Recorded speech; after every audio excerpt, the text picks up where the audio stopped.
They tell you that your disease is getting worse and worse even when you're sober. I mean, what a fucking bullshit thing to say. Like, no, you stopped drinking. There is no disease that is getting worse and worse. I threw all of my AA literature to trash. So that was such an important ritual. I was like, I don't believe this, I don't need this, like goodbye, goodbye. I am moderately drinking right now, but honestly, it's been freeing. Hello and welcome to the Sobriety Bestie podcast. My name is Kirsten and I am super excited you're here today for this great episode we have with Emma. Emma is the hostess of Group Thinking podcast, which is on Spotify. And I'm really happy to have you here today, Emma. I'm really happy to be here, Kirsten. Yeah, it was so fun being a guest on your podcast a couple of months ago when I first came out of the AA dissenting closet. I found your podcast really helpful, so I'm excited to have you here to share your story. And I would like to start off by asking, how long were you in AA and how long ago did you leave? So I was in AA almost 13 years and I left almost 2 years ago. So, yeah. And what was it like leaving? It was a bumpy road. I think now it's easier because I didn't really plan on leaving. I just went to one meeting on December 2 years ago and I never went back. And then it was almost like a ritual. I wanted to start drinking again because I wanted to cut all the ties to the AA dogma and AA beliefs. And at first it was very scary when I was like, okay, what am I gonna do in my evenings? Like, who am I gonna call? Because now I'm not gonna call the steppers. But now that it's been almost 2 years, I don't really miss AA that much. I mean, sometimes I get those lonely feelings and sometimes I think about my drinking because I am moderately drinking right now, but honestly it's been freeing. So yeah.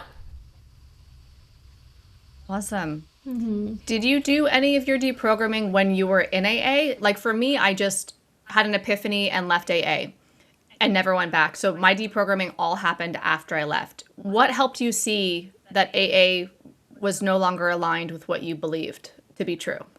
Yeah, so I was very much questioning AA, maybe like forever, at least like 7 years, before I left. And then there was this 3-month period when I didn't really go to any meetings or maybe just online or whatever. And I was kind of like, I don't understand. This doesn't resonate with me. And I was searching all kinds of information. I was looking at YouTube videos and I didn't know about you back then. I didn't know about Monica Richardson, but I, tried to read as many articles as I could. So I think it was a slow progress, even though I say that I didn't decide to, quit AA, but I think in the back of my head, it was like maybe at least 2 years. I was like, wait a minute, this just doesn't resonate with me anymore. So, yeah.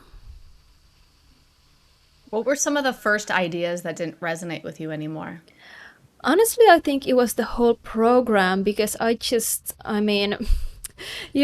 the whole inventory things, the whole prayers, rituals, always being wrong about everything, character defects. I just couldn't understand what it had to do with anything. And I just felt like you couldn't graduate from AA. Like I had been in AA over a decade and still these big book thumpers were like, well, you should just write an inventory. You should do this. You should do more service. And I was like, isn't the whole point of like when you go to therapy, you go to like 3 years and usually that's it. And in AA, it's like you just keep going and going and going, but there is no goal. You can't graduate. So that was probably the biggest thing. There were other stuff too. Oh my God, the predators, it's horrible, the whole culture. And also the sponsorship thing, like I was really questioning like who is this person or that person to tell me what I should do. So it just felt very culty. I think that's the main issue I had with AA. Were there some things that your sponsor told you or you heard about sponsors telling other people that you knew that were like red flags? Yeah, definitely. I had a very nice sponsor, my original sponsor, but then I had temporary sponsors and they were big book thumpers. Every time I had any issues in my life, and I called them and they were like, you just have to open the big book, page so and so, and there is your answer. And I was like, this is so fucking stupid. I mean, I just didn't feel like they had any answers. Maybe they shouldn't even, have the answers for my life, but I just started to feel like nothing made sense anymore. And I felt like, okay, I used to drink when I was 19, and these people are still telling me that my problems are because of my disease, and I couldn't relate to it anymore, because yeah, maybe I have some issues, but it's mostly like childhood trauma, or I don't know, PTSD or something like that, but it doesn't necessarily have anything to do with, like untreated alcoholism. Totally. Were you also doing other work at the same time, like on childhood trauma or whatever you thought might be related to your drinking? Yeah, and also I did go to ACA, which is also 12-step based, like adult children of alcoholics, and I tried therapy, but that didn't really, resonate with me. Also, maybe I'm just anti everything. I don't like to over heal myself. But now that I've been, out of AA for like 2 years, I've been thinking about like EDMR, stuff like that, things that are more specific to certain kinds of trauma. And for me, it's very important to realize that not everything is my character defects. Like, I'm not such a bad person. So, because I felt like when I was in AA, I felt like I had to think about my sins all the time. I had to think about what a piece of shit I was, and I don't really think I'm a bad person. I mean, of course, we all have bad qualities, but I feel like, like Tara Grace said, that AA really takes down your self-confidence, and that's something I don't wanna, put myself down all the time. Totally. AA was wrong. There's nothing wrong with us. That's bullshit. And it's also really empowering, isn't it?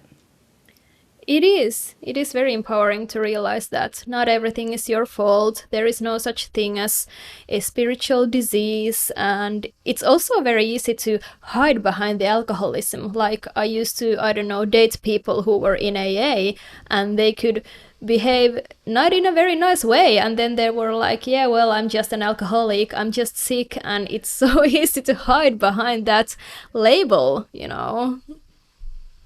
Yeah, it's like a lack of taking responsibility for yourself and your actions. What was ACA like? Did you find ACA to be helpful, or did you also find it similar to AA in that it's bullshit? Well, I found it pretty unsafe, actually. I felt like people had so much trauma. Some people had severe mental health issues. And the same thing, like in AA, there are no professionals. And who am I to tell someone like what they should do, especially if they have, like, I don't know, borderline or whatever. And I'm not trying to make fun of people who suffer with those things, but I'm also being empathic towards them, because I think it's very unfair to them to just say that you just should go to ACA, because they might need medicine, they might need even hospitalization or whatever. So I felt like ACA shouldn't be used as a treatment. It can assist you, it can provide some kind of group therapy, but it can't really cure mental health issues. This is the way I see it. Yeah, I agree. There's so much misdiagnosis inside 12 step where everything gets reduced down to this. Your problem is alcoholism, or I even heard it called in Al-Anonism, that your disease of Al-Anonism, which, I mean, that from the first time I heard that, that made me want to puke in my mouth. And I was like, Al-Anonism? Like, that is so bananas. Alcoholism didn't seem bananas to me at first. I didn't know it was like made up, right? But Al-Anonism, that's a disease. The disease is you're married to an asshole. Like, sorry. Yeah, exactly. They try to make everyone crazy, don't they? Because if you're married to an asshole who is drinking and or going to AA, but they're still an asshole, and then Al-Anon is like, no, you're the problem. You're the codependent. It's like, maybe there's a little bit of truth to that, but I still think it's very victim blaming. I remember my sponsor when I was 1 year sober sent me to SLAW, sex and love addiction, because I said I was having a hard time breaking up with my boyfriend. And I went into one meeting, and then people were doing all these inventories and all this work and all this stuff about their partnership that wasn't working. And I just felt like, even at a year sober, I was like, this is all bullshit. And I walked out of the room and I made dinner plans with him. It's like, we need to talk about breaking up. Let's go have like a sad dinner. And we went and we cried and held hands, and we broke up. We realized we wanted different things and we had to just be adults about it. So I was like, I'm not going to do this program. I'm actually going to take action in my life. Pathologizing everything leads us down a dangerous road. What was the process of leaving AA like for you?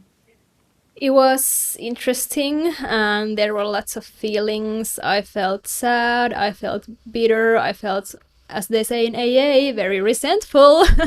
But then I started doing my podcast, and that was really a game changer. And then I interviewed a bunch of people. I interviewed you, I interviewed Monica Richardson and a bunch of other people, and it opened up this whole new world to me, and I've been pretty excited about it. Now I've had like a month of break. I haven't done episodes, but I'm gonna start recording again and doing more interviews, and it's been very, very helpful for me, and I hope for other people too. And yeah, also because I'm drinking, and that's also puts a new spin on things, like, oh, I have to also think about my relationship with alcohol, and I'm trying not to think of myself as an ex-alcoholic, because that can be such a self-fulfilling prophecy. So I'm just trying to think about, like, yeah, I like to go to bars, but I'm more than capable of having just one beer. Maybe sometimes I have 2 or 3 or 4 or 5, but it's not like I have this disease, all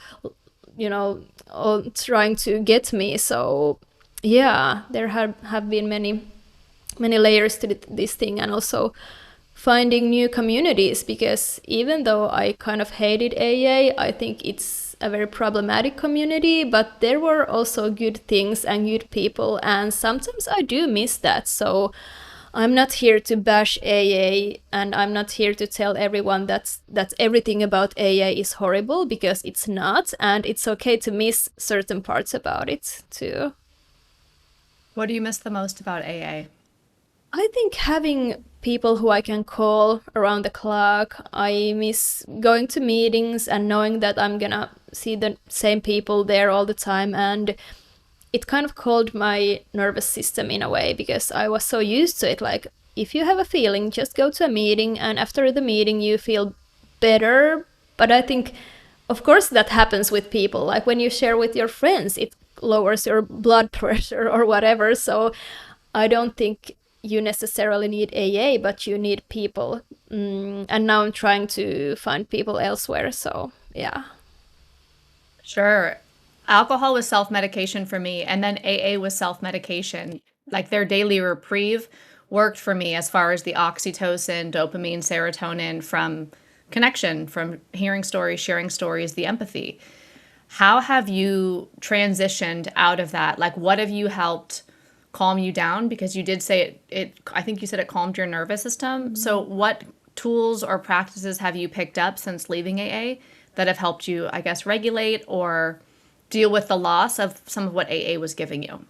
Yeah, I've been going to the gym a lot, and it's been really helping me. And I think sometimes it's better not to obsess somewhere or try to seek so much like talking therapy, or maybe not even call your friends immediately. Sometimes I just need a good workout and I need to clear my head. And also, yeah, I've been going to bars and parties a lot, and it's been fun. I'm not saying it necessarily calms my nervous system down, but it gives me something that excites me, and I like doing it. But of course, there is a limit. I don't want to make alcohol something that's always the answer. Like, oh, I feel a little blue, I'm just gonna go to a bar and I feel better. I'm really trying to avoid that, but also I'm trying to let myself enjoy it, because right now I feel like having a beer or two is just something that I like doing. But yeah, I still promote like healthy lifestyle choices, and I try to choose those instead. I love how much acceptance and peace and confidence you have around who you are now, that you're not living in the shame and shadows of AA ideology and feeling any type of way about who you are now and how you want to live your life. It sounds very empowering to me. And I'm curious because I know there's going to be a lot of people watching or listening that are in a similar boat, who are either thinking about drinking again, or I think most of us think about what do we want to do about alcohol when we leave AA? Do we want to stay sober still if we're abstinent, or do we want to drink, or how do we actually think about it? So what helped you change your mind around drinking?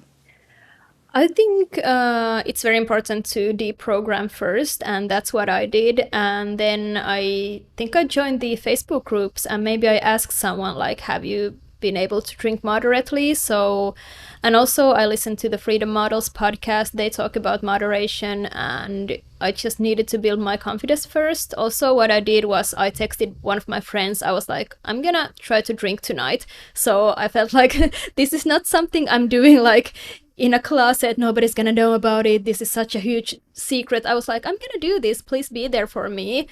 And she was, and it was fine. One thing I also want to mention is I hope people are not gonna be scared of the hangovers, because that's what happened to me, because I had zero tolerance and I had a few very bad hangovers, and that kind of scared me. And I was like, oh my god, does this mean AA was right? But then I realized, no, it's just my body reacting to poison, which alcohol basically is.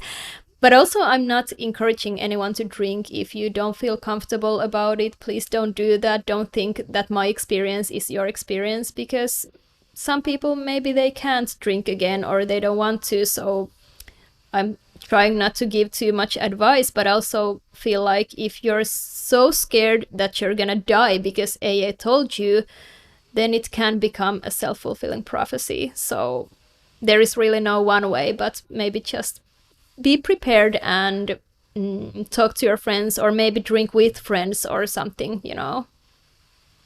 Yeah, I think there's a lot of people that are in your situation where they were teenagers when they got indoctrinated into the cult of Alcoholics Anonymous. And then they pop out as an adult thinking, was that just me being a teenager? Is that real? If I were to drink again, I would do it with naltrexone. I would do Sinclair method. I don't have a desire to drink again. I have no plans for it. I know I've heard of a lot of people who were teenagers and are like, wait, I got culted when I was a kid. What's true for me now that I'm a grown up? Yeah, exactly. Totally. Because our brains develop until like 25 or something. So, of course, I'm able to make much more healthier decisions than I was when I was 19. I mean, come on. Yeah. So you said that doing your podcast has really helped you in your deprogramming. You could say more about that. Yeah, I think because especially the interviews, because every time I interview someone and they are living in, I don't know, Australia, the US, Denmark, wherever, and I'm in Finland, yet we are talking about the same problems we saw in AA, and that's given me so much confidence because it's helped me realize that I'm not some kind of a crazy person who is just seeing demons everywhere. It's like, no, we all see these same issues.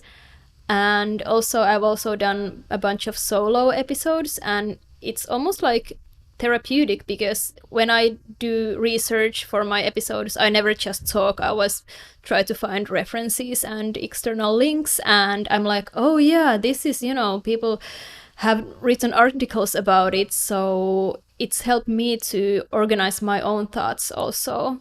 And of course, when people tell me that they like my podcast, I really appreciate it, because that's what I'm here to do. I want to help people who feel the same way. Maybe my podcast is not a huge podcast with like millions of listeners, but that's so not the point, because this is a very specific issue. AA is a very specific kind of cult, and nobody's really gonna understand what it's like unless you've been there. So that's my main audience. Totally agree. And it's such a gift. I know before I went on your podcast, I binged you for a couple of days. I was going through all my nature walks, just having you in my ear, and I felt a lot of connection, relief, insight, laugh, giggles. I liked interview episodes. I liked your solo episodes. And so I felt like I knew you before we even got a chat for me on your podcast. And I know that connection is such an important part of early sobriety and what AA offers. I also feel like connection's a really important part of deprogramming. And so I love that you've created that for yourself. Now, clearly not everybody needs to start a podcast in order to deprogram, but I love that you have found what works for you and trusted that and done that. And you're also getting purpose out of it. Yeah, absolutely. And it really surprised me because I found the Facebook groups by accident, and then I found some podcasts and I was like, I could totally do this. So it was kind of an accident how it happened, but then it really resonated with people and it helped me. So, because I think my mom said to me like 2 years ago that maybe you should write about it, maybe you should write a book about how you feel about AA.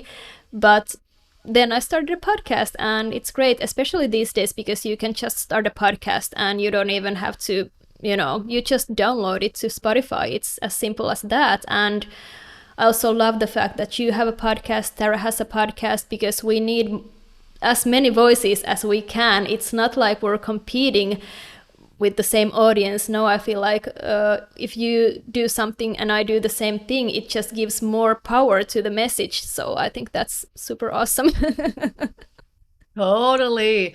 And it's a vibe. I mean, and we all are coming from different spaces. You got sober as a teenager and went to AA then, and now you're drinking again. That's different than my story. Then we have Quackaholics Anonymous, who did not love AA and left and was not sober when he was in AA, only got sober by leaving AA. Then we have Tara, who was in NA, or I guess she went to AA as well. And then she got sober by leaving 12-step. And then now she's burned the stigma. She's smoking pot every day. So we have different perspectives. And I agree, the more voices, the better. I would love it if there was hundreds or thousands of people who were speaking out and honest. Not that everybody needs to, and nobody should obviously betray themselves, right? And speak when they're not comfortable. But I did notice that you are now appearing on video, where you were not doing video when I was on your podcast. It was audio only. Can you tell me what that was like for you to put a face to your name? Yeah. For the internet. Yeah. It was scary at first, but I've been thinking about it. Like, at first it was good for me to start audio only, but now people have asked me to join their podcasts with my face, and it hasn't been an issue. I've been like, fine by me. I mean, what's the worst thing that can happen? Also, I think the more confidence I have with my decisions and my feelings about AA, the easier it is for me to appear on the internet with my own face. Also, I've been pretty smart about it. I've been trying to protect myself by not opening up a social media account, even though I would love that, but I just don't have the time to fight with the AA people. I appreciate everyone who has the time and who are having those conversations, but for me, I feel like I just want to say what I want to say, and then hopefully people are liking it, and if the steppers are listening to it and they don't like it, there is really no room for them to attack me. So that's what I'm doing, at least now. Maybe someday I'm gonna open up the comment section, but right now I feel like I want to protect my peace. So yeah. I love that. So you're still thinking in terms of feeling safe in your nervous system and what's best for you and trusting yourself. To me, that's the biggest flex with leaving AA. It's thinking critically and self-trust. So I love that's exactly how you're doing your purpose, doing your connection, doing your advocacy, let's call it, or AA dissenting. It's beautiful. Yeah, it is. And I love that your mom is supporting you the entire time, that you have a support network behind you. Yeah, me too. And even one of my family members who is still in AA, and when I left, he was like, oh shit, what the fuck is she doing? Like, she's drinking at this family gathering, like, what is going on? But now he's telling everyone in AA that Emma's doing great and she's moderately drinking, and I love that. Oh, I love that. So you're drinking at the family event. So you're really owning your truth. You're really being yourself. Yeah, exactly. Do you feel that you're still deprogramming AA, or do you feel like that part of your journey is over? How do you think about deconstructing AA? I think I'm still deprogramming, maybe mostly with my relationship with alcohol, because drinking is still relatively new to me. And there have been like two incidents where someone who's my friend or who's dating me, they've been like, oh, well, you really liked to drink tonight. Like, oh, you like, something like that. And I've been like, at first I got so defensive because I was like, yeah, well, in AA, people controlled my drinking and I don't want you to control my drinking. But then when I thought about it, I was like, well, it doesn't mean I have a problem if some nights I drink more, but also I'm kind of scared about talking about this because this is kind of like fuel to the steppers. They're like, oh, there she goes again. Oh my God, soon she's gonna be in rehab. But I just don't think I have some disease that's making me drink. And I think that's the difference. Totally. And look, there's risks with all sorts of things that we do. There's risks when we get in a car every day. There are certainly risks with drinking, 100%. Mm-hmm. And I think it's about just being in the seat of conscious choice. That's really how I think about everything now, is making decisions for ourselves. That's freedom, that's autonomy, that's agency. And it sounds like that's what you're doing. And there's sometimes I go to yoga that I'm sore for 2 days, or I'm so like beat after that I have to take a nap for an hour because I overexerted myself or something.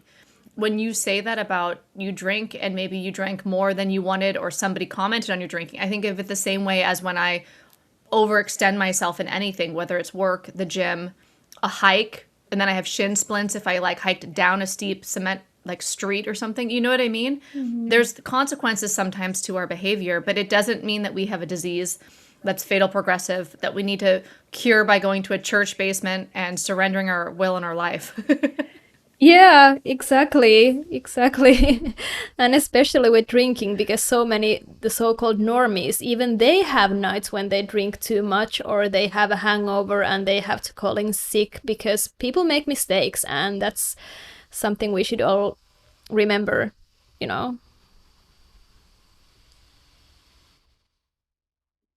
And so, if somebody is thinking about their relationship with alcohol, like what really helped you come to that decision that you were going to drink and also feel confident about it, especially with the family member who saw you drinking who's in AA?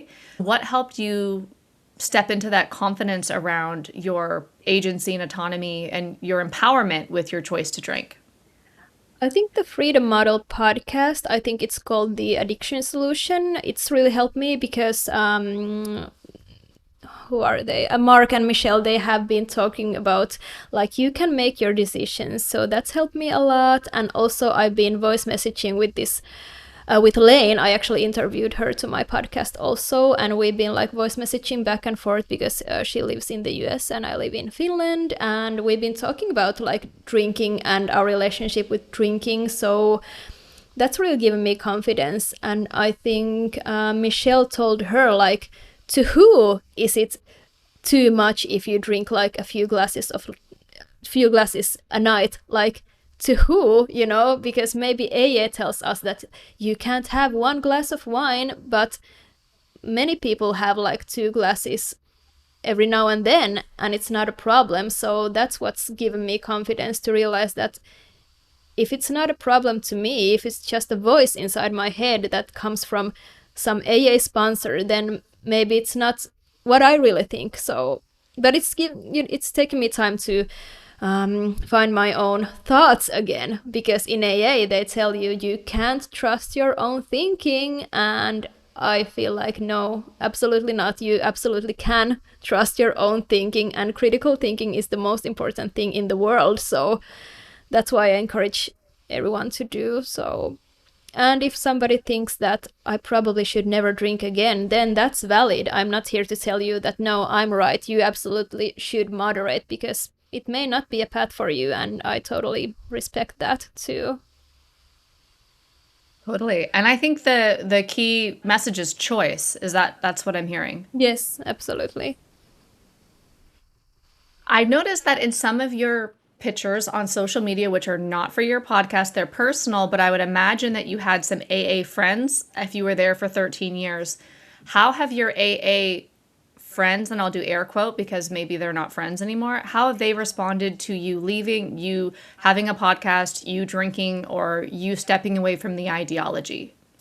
Well, I'm still friends with only a handful of them. The rest of them, I don't know how they feel because I have blocked them because I needed to do that when I first, left AA. Now I could easily be their social media friends because it's not like I have personally something against most of them. But yeah, my friends, I was very nervous at first and I was like, oh my God, I can't even talk about this. But they've been actually more positive than I could have ever imagined, So that's a relief. And that's also what I want to tell people. Like, if somebody's really your friend, they're not going to abandon you just because you're not a part of the same community anymore. And if they do abandon you, then they're probably just brainwashed. But luckily, that hasn't happened to me. People have been supportive. Some people have also left AA, during these past years. But not everyone knows I have a podcast. I don't like to broadcast my podcast to people who are in AA because I don't want to. First of all, I don't want to insult them. And second of all, I don't think they are my audience. So, Totally. So it sounds like when you left AA, you unfriended people on social media that were from AA. I'm wondering if there were any other steps that you took to help you make that transition from 13 years in AA to somebody who's leaving AA and deprogramming. What else was important there in the beginning? Yeah, I threw all of my AA literature to trash. So that was such an important ritual. I was like, I don't believe this. I don't need this. Like, goodbye, goodbye. All of my underlinings, all of my, oh my God, I had so many books. So that was a big, big thing. And if I had some chips, I just threw them out. And yeah, those were the main steps, I feel. And also, I posted to the Facebook group. So if somebody who's listening to this is in the Deprogramming Facebook groups, I encourage you to post about your feelings because you're going to get so much support. At least I did. I know people are still people, even in the Deprogramming groups, but mostly I feel like it has a positive vibe on it and people try to support each other. So yeah, but I also understand if you don't want to do that because people are kind of traumatized about all kinds of group help or peer support. So I totally understand if somebody just wants to do the lonely walk and not, talk with anyone who has left. So yeah. Yeah, totally. I didn't feel comfortable talking online about leaving AA until I was 5 years out of AA, not even in a private Facebook group. I just kind of listened and didn't feel to speak. That was my journey. I know we're all different. Some people want to speak right away or they speak before they even leave while they have one foot in, one foot out. So all of our journeys are different. That's why I love that there's different voices to hear from because we'll find our story in somebody. Yeah, exactly. And I love social media, I love internet because of this, because, if it was like, I don't know, 20 years ago, I don't know how I could have ever, found the people who have also left AA, because in Finland, I don't really know.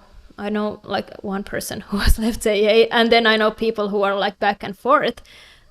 But I feel like most of my, leaving AA community comes overseas. So that's why the internet has really also helped me. And also like finding out information about AA and about the literature and the history and like, well, the big book says this, but science says this. So, like,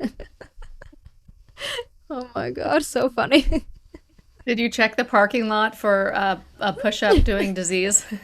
Oh my God, I haven't found it. I haven't found the disease in my parking lot. Did they say that in Finland in the meetings? Your disease is in the parking lot doing push-ups, or what did they say around that? Yeah, I think they said it. At least I've heard it 1,000 times. Maybe I've also gone to English speaking groups, but they do tell that. And then they tell you that your disease is getting worse and worse even when you're sober. I mean, what a fucking bullshit thing to say. It's, like what? Like, no, you stopped drinking. there is no disease that is getting worse and worse. I really don't understand what that phrase means. Yeah, well, Bill and friends, right, what were describing phenomenon that they observed. The problem is they didn't know what the fuck they were talking about, which is fine. It was the 1930s. So the real issue is the people that are today are perpetuating the 1930s ideology, right, which is a cult religion. So they were, like in the Sinclair method, it talks about alcohol deprivation effect. Like if you're really hungry, you might eat more than if you weren't starving. Like if you hadn't eaten in a day, but you would be so hungry you might eat more than you could really fit, right? But if you weren't starving, you would eat normally, the way that you normally eat, because that's what you normally do. So that's called this deprivation effect. And Sinclair, Dr. Sinclair, who's actually from Finland, isn't he? Yes. He recognized that rats do that and that humans do that with alcohol. So that when you first drink again, you're so deprived of alcohol that you drink a lot. So that's what Bill and friends, whoever made up this parking lot bullshit, were noticing. So I feel like so much of AA is they were noticing things, but they were ascribing them to this pathology that's not true that locks you into AA system. So yes, they did observe that some people would drink again and it would be intense, but it's not because there's a fatal progressive disease that's doing push-ups anywhere or burpees or whatever. Yeah, exactly. I feel like AA is a product of its time, and I think it has some interesting ideas, it has some interesting theories, but they are just theories, you know. Science has developed and the world has moved on, and I just found out like last week that the Sinclair method was founded in Finland, and that speaks volume about how the 12 steps is everywhere. Like I didn't even know that. Like the 12 steps is like kind of the mainstream thing to do if you want to get sober, and I really would love it if it would finally change, because it's really not the answer, at least for everyone. You know, maybe it works for some people. Obviously it does work because people do stay sober, but it's really not the only answer. Yeah. I'm going to guess that you went to some Zoom meetings when the pandemic happened or in your AA life at all. And so I'm going to guess that you have some sort of understanding from your own experience of Finland AA versus international AA. And if that's true, let me know if there's a difference in what you experienced? Yeah, I think in Finland, the first 8 years, most of the meetings were actually 2 hours, and it was like we talked a lot. Yeah, and it was mostly like talking and group therapy, and we had sponsors, but it wasn't the big book thumping craziness.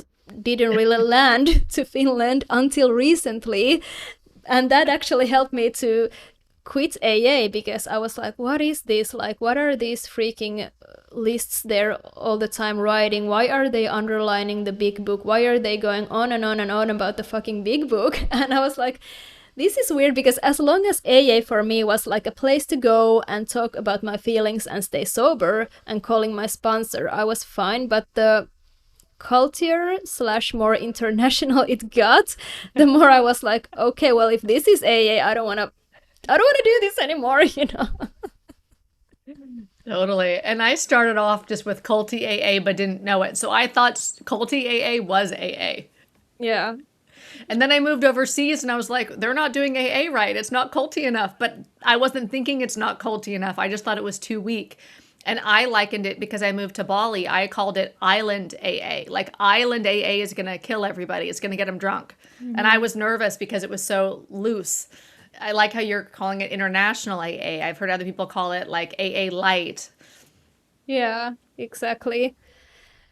And I remember going to some conventions, like, I don't know, 10 years ago. And even then I was like, oh, wow, this is like hardcore. But also I had like kind of a big book thumping phase, because I was like, well, I guess this is the real way. I guess most of people in Finland don't really get it, and I should spread the message, and I should, you know, whatever. But then I realized that I didn't even buy it. So how can I sponsor someone into something that I don't even believe in myself, you know? Totally. Speaking of spreading the message, is there a core message that you hope that your podcast and advocacy spreads? Or what do you want people to know? I want them to know that it's perfectly okay to leave AA, even though AA tells you that if you leave, you're gonna die. And it's perfectly okay to question AA, and AA is not the only solution. I'm not really sure what the solution is to addiction. I'm still trying to figure that out myself. And also, you're not an addict slash alcoholic forever. Maybe some people are, maybe they should never drink again if they get violent every time they drink or whatever, but it's not like you used to have a tumor and you can't cure from it, because some people do, and we're all individuals. So I'm all about individuality and your own truth, your own intuition, your own choices, and trusting yourself. So that's my main message, actually. Yeah. If there was something that you could tell that family member of yours that's still going to AA, or what would you want them to know?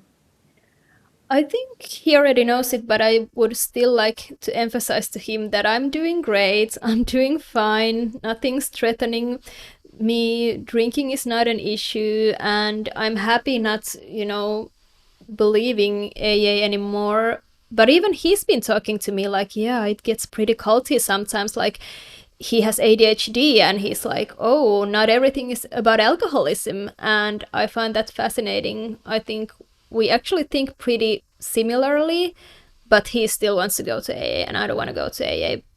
But I also don't want to take him out of AA because I know he thinks his life depends on him. So what's the point of him not going there, So we're just two different people who are trying to figure out what's best for us. I love that. That sounds very, I don't know, healed and empowered. Mm-hmm. That it's about choosing for yourself. Yeah, exactly.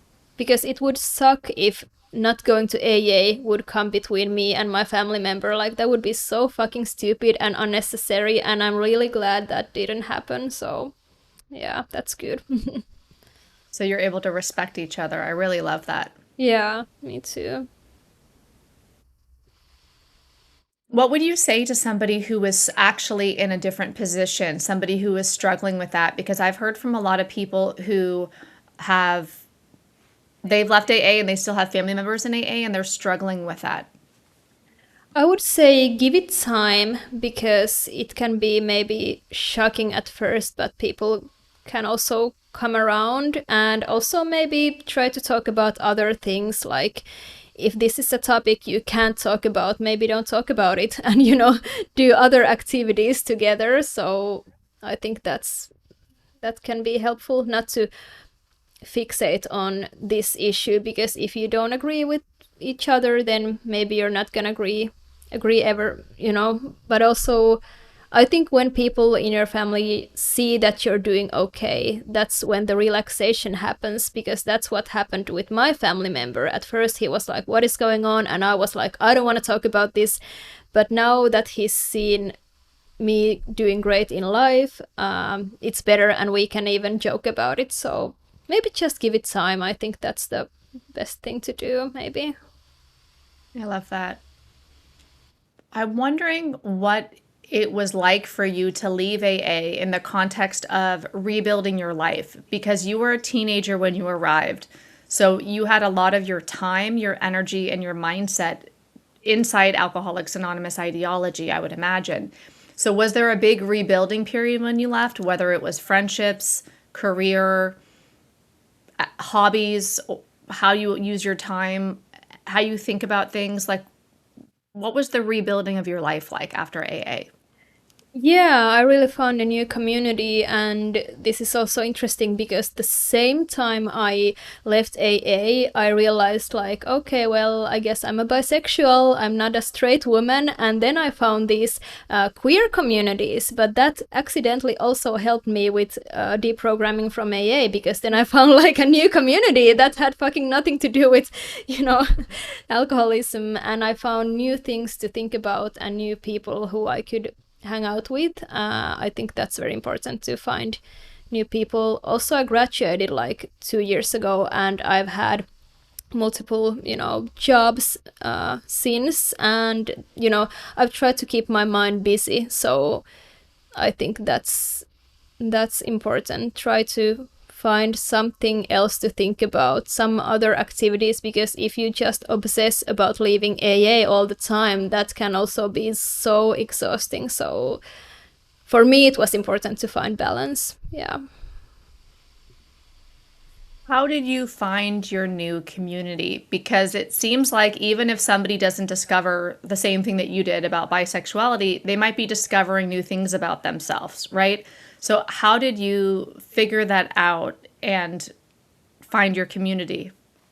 Yeah, I think I searched online for events that were about this topic. So I think that's the best thing to do, because then you meet new people, and then yeah, that's what happened to me. Then you become more familiar with people, and it can be anything. Like my cousin, she doesn't have anything to do with AA, but she's found dancing, and now she's going to dancing events like every other night, and I can see how much it gives her, like purpose and meaning and community. So really just any event you can find that you think you might like, because you can really search online these days, especially if you live in the big cities. I know this is much more harder for people who are in the countryside, but at least in Helsinki there are many options. So try to have an open mind and be positive, and I think the right people will align. You're gonna find your people. I believe that if you just try to be open.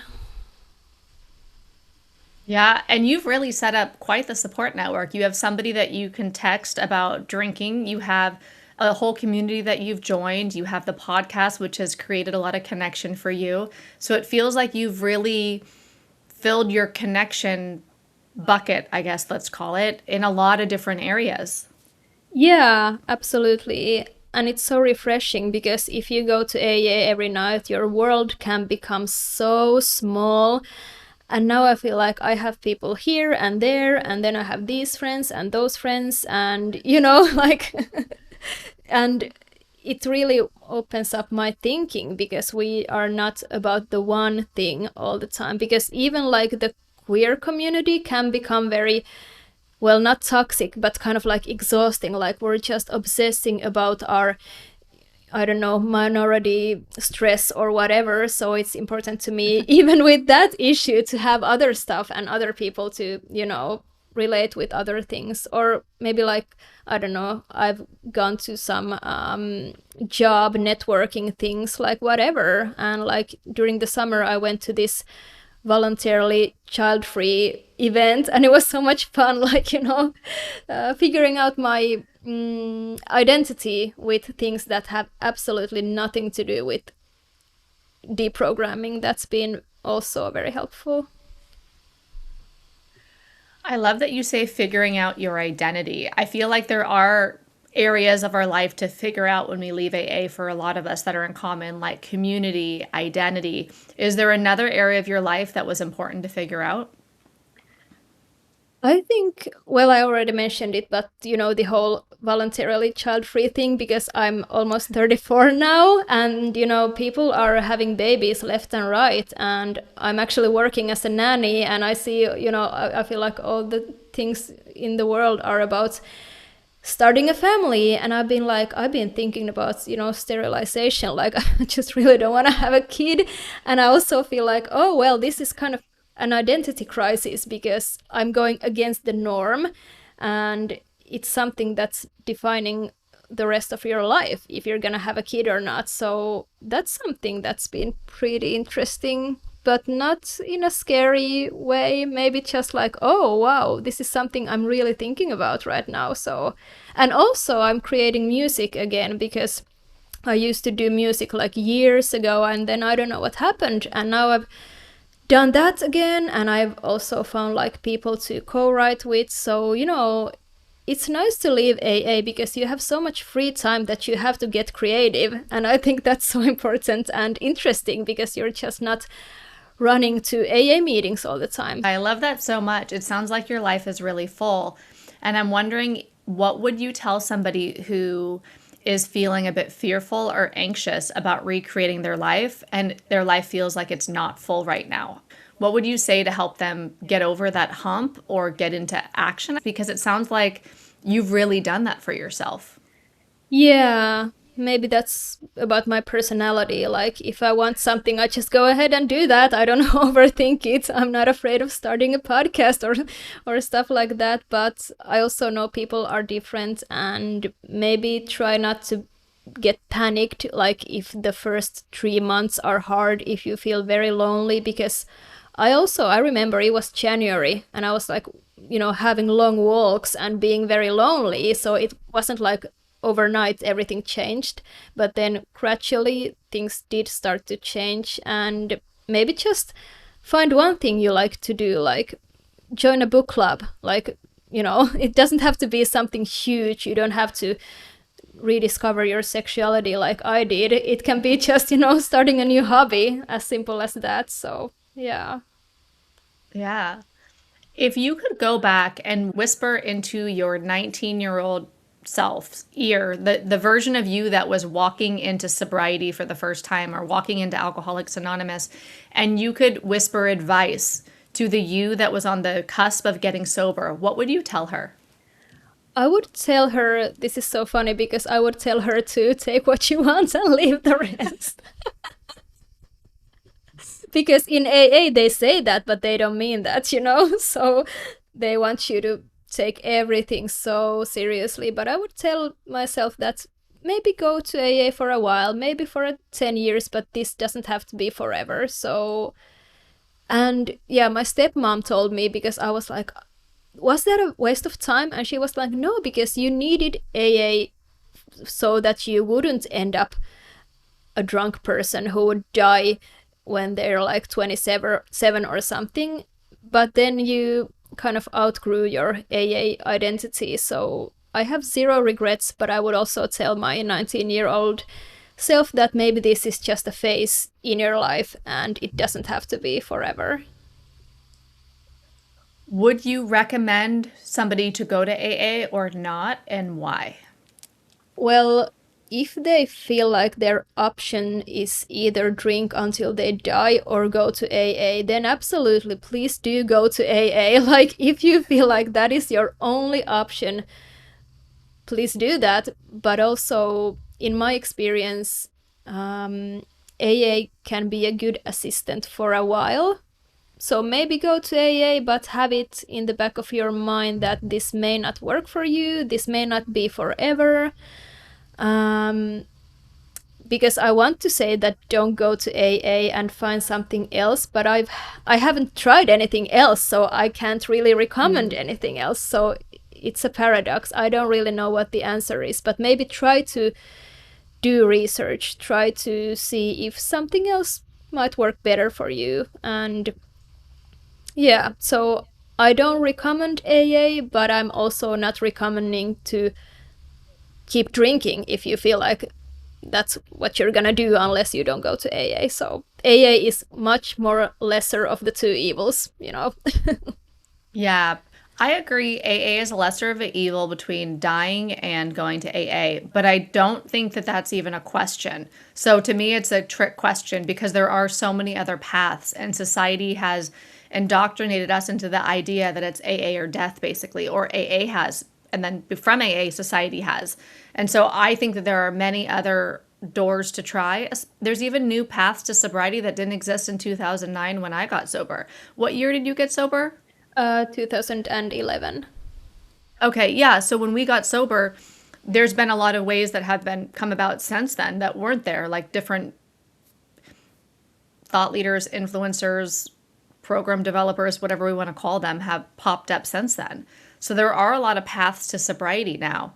So I feel like it's almost a trick question. Do you go to AA or not? It's like, well, what about all the other ones?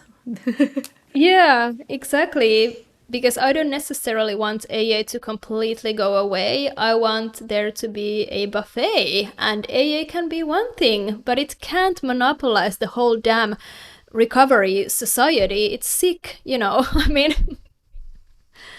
What do you think is sick or the most harmful about Alcoholics Anonymous ideology? I think it's the cult threatening tactic to keep you going to AA for the rest of your life. Like telling someone that unless you do this or that, unless you are one of us, you're gonna die, because that's what the Jehovah's Witnesses tell you. I'm pretty sure the Scientology community does something similar. Lots of cults do that, and that's so dangerous. I kind of understand the point. Like, they try to make sure you stay sober and you can't have the first drink because that's what they believe. But to tell someone that you have to join us and you have to stay here forever, you have to recruit, you have to sponsor, you have to give us money, or you're gonna die, that sounds pretty crazy if you think about it. It's so bananas. What sounds the most hilarious now that you're out of AA about AA? I think that you can't have a drink ever again if you used to have a problem, because that doesn't apply to everyone. Also, alcoholism is not a disease. I don't think it's a disease. I think cancer is a disease. Putting poison to your body is a choice. Also, I'm not trying to minimize addicts and people who struggle with drinking. I know you are struggling. I know you're not killing yourself on purpose, but to call that a disease, I'm not sure if I agree with the disease model, you know. So I'm not a doctor, so I don't really know what to tell you, but I seriously question the disease model. Let's put it that way. 100%. I always thought that was weird when I was in AA too. I was like, well, why was my cigarette addiction not a disease if alcohol addiction is? Either all addiction's a disease or none of it is. It didn't make sense to me that you just can pick alcohol separate, because I quit smoking without a program. I quit several times and then I finally never smoked again. And it's been 15 years or whatever. I remember it was in 2010 that I quit when I was 6 months sober, but I don't count it. I don't celebrate it. I don't think about I'm powerless and cigarettes are getting stronger over time, doing push-ups in the parking lot, all of that mumbo jumbo. So that always sat weird with me. Like, why is alcohol different than all the other things? Because there was a period where I felt like I was addicted to potato chips. I was eating a bag of potato chips every night. They were my self-soothing, my self-medication, whatever, right? And so I just felt like, why is it special over here only, and only within the context of AA? Because people outside of AA don't think about it that way. Yeah, exactly. And also, I feel like when I was in AA, I started to diagnose myself with everything. Like, when I fell in love, I was like, oh, I'm a loveaholic, you know, whatever. When I went to the gym, almost like, oh, am I a sports addict? Like, no, you're not. You're just in love, or you're just like, you know, lifting weights, but not everything is like problematic. So I think people in AA could maybe calm down a little bit and just live their lives. I don't know. Totally. Even if I have traits like, well, one thing, my sponsor told me that my ambition was a character defect and I needed to pray away my ambition. And I think that is so harmful. And I've heard that from so many other people. I was told that my wanting to write a book was arrogant and that was self-will and I shouldn't. And my sponsor used to be as arrogant as I was currently, and she no longer wants to write a book, and I need to get over it, and I need to turn over this stuff. I was told to get a career at a coffee shop or get a job at a coffee shop in sobriety instead of in the field that I'd already worked in for years, that I already had a graduate degree in. So I was told to be humble, but really it was like self-esteem hits. I was told that I have to go like way lower my standards. So, and I just feel like that's all a sense of control, right? If they can knock down your ambition and make you completely dependent upon the group and the ideology, then you just get even more trapped in there. And then you perpetuate the program. So I found a lot of it to be, in hindsight, very disabling my self-esteem, my self-confidence, my ambition, my will, my go-get-it. Like, you have this go-getter attitude that you say, if I want something, I go and do it. AA really disabled that in me. I used to be such a go-getter before I went into AA, and I slowly and systematically had that eroded over time. And I feel like that's one of the most harmful things about the ideology. And that's why I would never tell anybody to go, because I feel like it's harmful even if you're in a perfect group where there aren't predators and stuff, I feel like the ideology is harmful. But if someone tells me they want to go to AA, I'd say trust yourself. But I would never say go because I think it's harmful. The same way I wouldn't tell someone to go drink cyanide or do something, poisonous or harmful. Yeah, exactly. And in AA, they tell you that everything you put before AA, you're gonna lose. And that's one fucking cult tactic, Don't be ambitious. Don't reach for the stars. Just sit in the church basement and, oh my God, like, no, we should live our lives. Yeah. What's been the best part about leaving AA? Well, I really actually like to party and go to bars and meet new people, but it's not like I want to get shit faced. It's because if I would, I could do that at home. Mostly it's about being in that environment again, because for such a long time I didn't go to any bars. I didn't want to party sober, and now I've rediscovered kind of having fun again. And it's not like I'm always even drinking. Sometimes I drink non-alcoholic beer, but like allowing myself to do the adult things that I haven't done in over a decade, it's been so much fun. And also, I don't have to pray every night. I don't have to write any inventories. I don't have to do any of that shit. And also I feel like conflicts with people are much more easier, because it's not like, what was my part, I should make amends. No, it's more like, I'm sorry, and then it's over. Like, I apologize, and that's that. I don't have to do some weird inventory and think about it and pray about it. I feel like being with people is much more straightforward these days, so that's nice too. Yeah, not over analyzing or overthinking all the interactions the way that AA trains us to do. Yeah, exactly. Have any of the people that you knew in AA sought you out as like a safe person or a resource or reached out to you? Oh yeah, some people have. There was this one person who was like, yeah, I heard you left and I don't think I'm gonna go to AA again. And we had a good chat, but then I think it was like a few months, and then she texted me like, yeah, I'm back in AA. So that can happen. And then also one person, I think she might still be in AA, but she also texted me and she was like, I think this is so weird, and what do you think about AA? And I was like, yeah, well, actually I left. And then there was this other person too. I'm not sure if she's completely left AA, but I don't think she goes to meetings basically at all. So there have been people, and it's been really nice, because I feel like many people actually have those thoughts, but then they try to talk to the other steppers and they get completely gaslighted and silenced. And I hope I can provide something else, but also I try not to be too pushy, because if I start doing the whole, no, I'm right, you should just leave AA, that can also be problematic, because I don't want to tell anyone what to do. I just want to tell them what I did, and maybe it helps them. And yeah. Right. It becomes the other side of the AA coin if you're telling people what to do, like in an anti-AA way. Yeah, exactly. I feel like the world is already very weird. People are against each other all the time. It's very polarized, and that's why, even though I like to AA bash a little, I always try to remain respectful, because I don't think the world needs any more people fighting and being totally like against each other. So I wish we could have like mature conversations about these things. I really left AA because I couldn't think critically. I couldn't say anything out loud. All you can say is this program is great and it works perfectly. And if you share something critical, you get almost shunned or whatever. And that's why we may come across as AA bashers, because we've been so silenced, and now we have a voice, and I know my message comes off pretty strongly, but it's never about disrespecting someone who's in AA. It's just speaking my own truth, Yeah. It's so powerful to speak our own truth. What helped give you the courage to do that?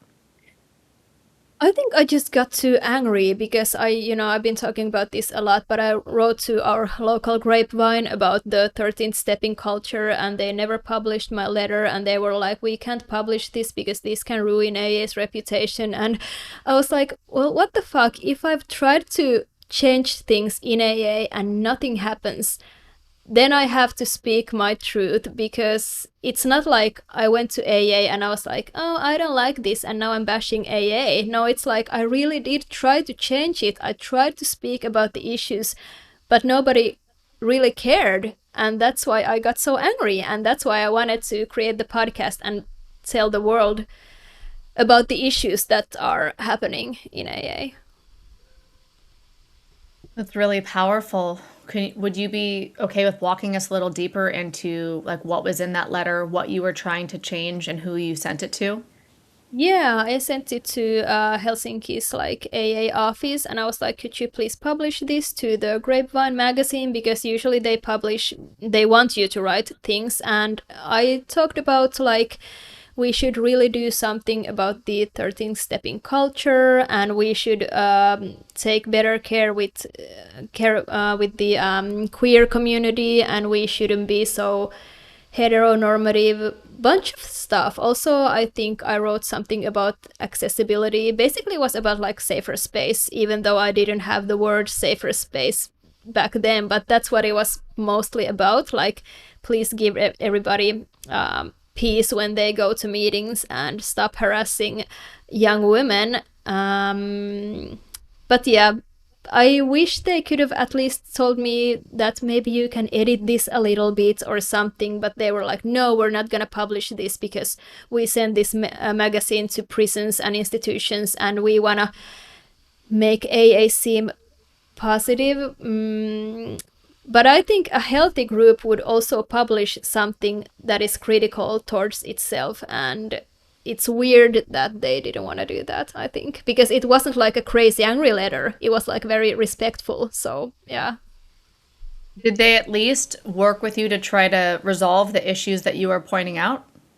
No, they just answered me that we're not going to publish this, and that was the end of the conversation, really. So, So there's never accountability, is there?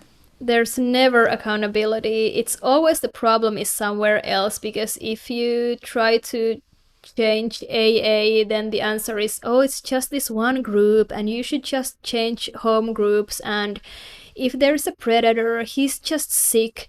But the whole organization doesn't take responsibility. And I don't know, I think Monica Richardson has really tried to hold the organization accountable with kind of zero results. And I think at that point, the only right thing to do is to leave if you've done everything you can and nothing works. Yeah. Yeah. I mean, it's bananas. So if there's like an international company like IKEA is coming to mind. Do you have IKEAs near you? Mm-hmm. Yeah. So imagine if IKEAs were notorious for helping you with an addiction, and you would go to the food court in IKEA to do your addiction counseling or something. But IKEAs were also notorious for sexual predation, and you never knew which IKEA you were going to get sexually assaulted in or targeted in. And IKEA said, we don't care. It's not all IKEAs. Each IKEA like has to do it themselves. And then no IKEA would say, we're the bad one. But everyone is telling you go to IKEA, and you never know that some of them are bad or rogue or even which ones are. You're just told to go. So could you imagine? IKEA would be sued, don't you think? I know. And it's crazy. I think AA has been sued multiple times. I don't really know how that's, worked out, but it's crazy still how people think AA is safe. And then they tell all these weird spiritual things like, yeah, AA cleanses itself and all kind of crap because they don't have anything else. They don't have guards, they don't have counselors, they don't have safer space principles, they don't have harassment contact persons. I do realize that these are things that are relatively new in the world and in society, but I feel like AA should catch up, and maybe some meetings do have like safer space principles. I know some meetings and groups are trying more, but it's so unfair to put the burden on the one AA group. I think the whole organization should really step up and finally address and admit this huge issue, because no young woman wants to go to AA anymore if the predators just sit there. I mean, come on. Yeah. And in America, we court order them there, Yeah, the criminals. yeah. That's so scary. Yeah. Well, I appreciate you because your podcast and other people who are brave enough to speak up are really helping people wake up and get free. I'm wondering if there's any listeners of your podcast that come to mind that have written you or messaged you and shared with you about how your work has impacted them. Yeah, I think usually people tell me when I interview them that they appreciate it, and some people message me or comment on the Deprogramming Facebook groups, and usually it's just having company with your walking out of AA journey, like just listening to my thoughts, listening to other people, and not feeling lonely anymore, which is kind of how AA also works. Like you relate to people, so it's kind of funny how it's kind of the same medicine, but it's not like I have this weird cult that you have to join. It's just, here is my podcast, and what I always say in my episodes is stay critical, stay free, because I'm not here to offer you the ultimate truth. I'm just a woman with a podcast. This is really not a cult. I don't want to start any kind of anti-AA, leaving AA cult. I feel like we are all individuals and people are more than welcome to disagree with me, and that's the whole point. Like, think for yourself, and if you agree with me, great, and if you don't, that's awesome, too. Yeah. And I think it's easier to think critically. It can be at times when you hear multiple perspectives and then figure out which one sounds right to you in that season of your life versus being forced into AA ideology only. When you hear other people's thoughts, to me, it helps waken up my own thinking, like, well, what feels true to me now that I see these options? I could think outside the box, or I can see which one vibes with me. Yeah, exactly. And I'm hoping more, options are gonna be more popular. I don't know which ones. I've tried smart recovery, but I know there are so many options, and I hope they're gonna become much more mainstream so that AA would really be just one of the many options. I love that line of thinking. So if you had to, like, a positive vision for addiction recovery in the future, what might that look like? I would honestly love the rehab situations to dramatically change, because I feel like they're just here for your money, and I'm not sure if it's helping anyone that much, because it's usually based on the 12 steps. So I wish the rehab system would kind of update itself, and then also I wish there were many options, and also the scientific field. I'm hoping I'm gonna see much more research about addiction and addiction treatment, and yeah, just having many options, because I think if there were just one option, we would have it. We would have like a pill, like take this and you don't have this problem anymore. But we don't, and I think maybe it's because we are such individuals, and maybe there isn't one thing to cure this so-called alcoholism. So everyone is different, and I don't really know what the answer is. I'm hoping the scientific field is gonna figure something out more and more, Yeah, for sure. Well, this has been so fun to chat with you and to hear more of your story and your message and what this journey's been like for you, and all the courage you've had and embodied as you have left AA and started speaking your truth. Is there anything that we didn't touch on that you would like to share? I just want to encourage everyone to think for themselves, and also if people are in the Facebook groups, you can find me there. I'm Emma from Helsinki, Finland. I don't know if I can help you, but if you want to chat, you're always welcome to message me. So yeah, because for me it's been very important to talk to Lane and some other people about this leaving journey. So if you are able to find like someone who can provide companionship when you leave, then it's a good idea to do that. And also, I'm not here to judge you if you decide to go back to AA. Like, if that's your truth, then fine. I wouldn't recommend it. But again, if you feel like I relapsed, it's horrible, I feel like I'm gonna die, please go to AA. Like, fine by me. I'm not here to judge, but maybe also try to find other solutions. Yeah. And I've talked to quite a few people who are still in AA while they're deprogramming and they're not ready to leave yet, but they're still very interested in deprogramming communities and deprogramming work. We all have our own path. Yeah, exactly. I think that's what Monica Richardson did. She went to meetings while deprogramming, and then she was ready to leave, and that's also perfectly fine. I love that so much. So again, if anybody wants to find you, it is Emma at Group Thinking Podcast, which is on Spotify. I found it to be very helpful and insightful and liberating. I love listening to your podcast as I was going for walks. I binged pretty much the whole thing at that point right before I went on your show. And yeah, I felt really connected to you and really inspired by your guests. And so I love your work and it's been impactful personally, but I also want to tell other people, like, there's a great vibe out there. It's called Group Thinking Podcast. Go find it. Thanks for the shout out, and I also appreciate you and your podcast. Thanks everybody for listening or watching. If you have any insights that came up or anything that sparked up in your mind as a result of this episode, definitely join the conversation in the comments. It's not just about what I think or Emma thinks, it's about what you think too, what all of us think. So drop your thoughts below, and we'll see you next time. Bye.